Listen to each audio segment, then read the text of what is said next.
agora é um exercício de achismo, então, de uma teoria. Se não tivesse tido essa queda de Lúcifer, provavelmente Adão e Eva não cairiam, ou não dá pra gente fazer alguma correlação? Então, aí eu tenho uma ideia Entendeu a minha pergunta? diferente. Na minha opinião, Deus, ao permitir que isso acontecesse... O qual? O primeiro evento ou o segundo? O segundo. Estendeu uma mão de misericórdia profunda para o ser humano.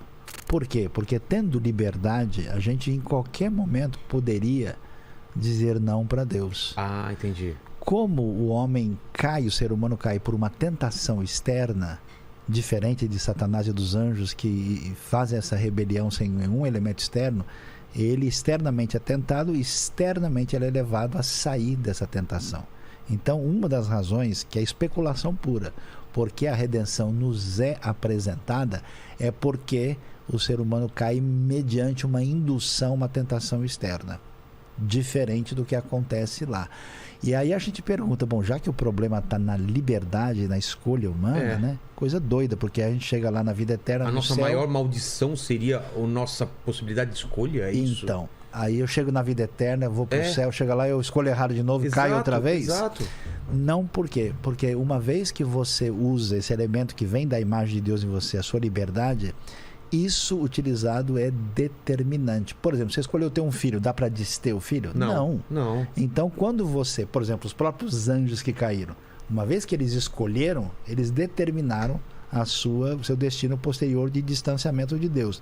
Aqueles que escolheram confirmar a sua posição diante de Deus, estão seguros.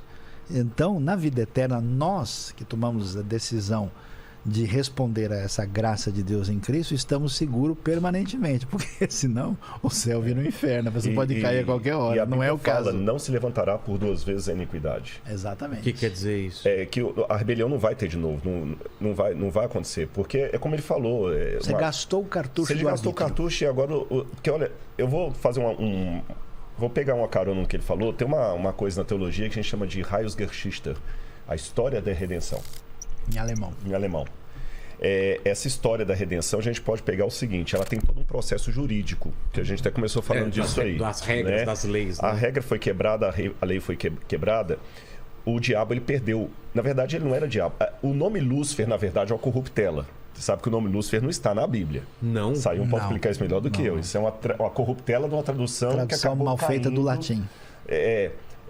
Lutíferos, né? Aquele portador de luz, foi o Jerônimo que colocou lá e acabou ficando como um nome próprio. Mas a Bíblia só fala, como caíste do céu, ó estrela da manhã, né? Seria estrela da manhã? Estrela da manhã. Mas estrela da manhã às vezes também não é Jesus, é chamado estrela da manhã? Satanás é o leão, Jesus é o leão. Questão. Exatamente. Em que sentido? Satanás é leão como quem tem potencial de destruição. Jesus é o leão da tribo de Judá como aquele que tem protagonismo em relação aos... E tem Depende qual é a figura. Mais. O diabo, ele quer ter a posição de Cristo. Sim, tudo e para ter a posição, né? de Cristo, ele imita Cristo. Mas espera aí, como o diabo imita Cristo? Ele imita Cristo na aparência, mas não na qualidade, não no caráter. Entendi. Então, eu vou fazer uma comparação. É como uma bolsa Louis Vuitton original e uma bolsa Louis Vuitton feita na 25 de março.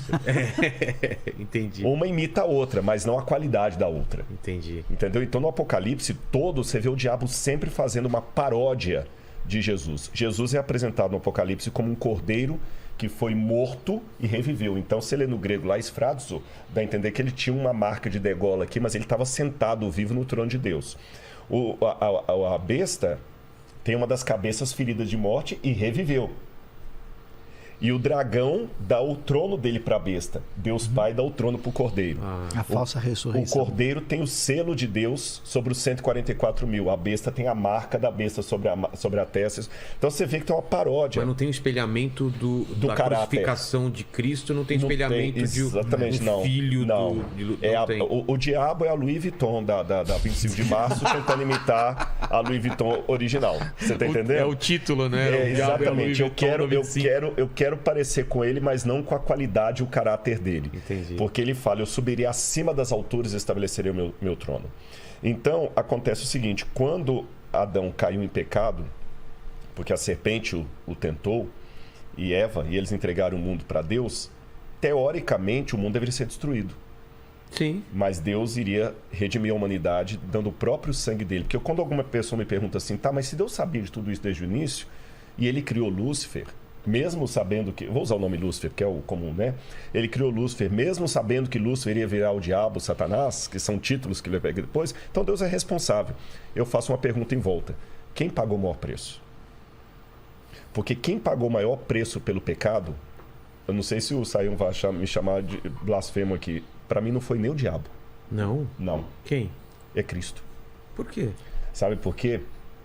A Bíblia fala que ele vai ser sacerdote por quanto tempo? Para todo sempre, livro de Hebreus.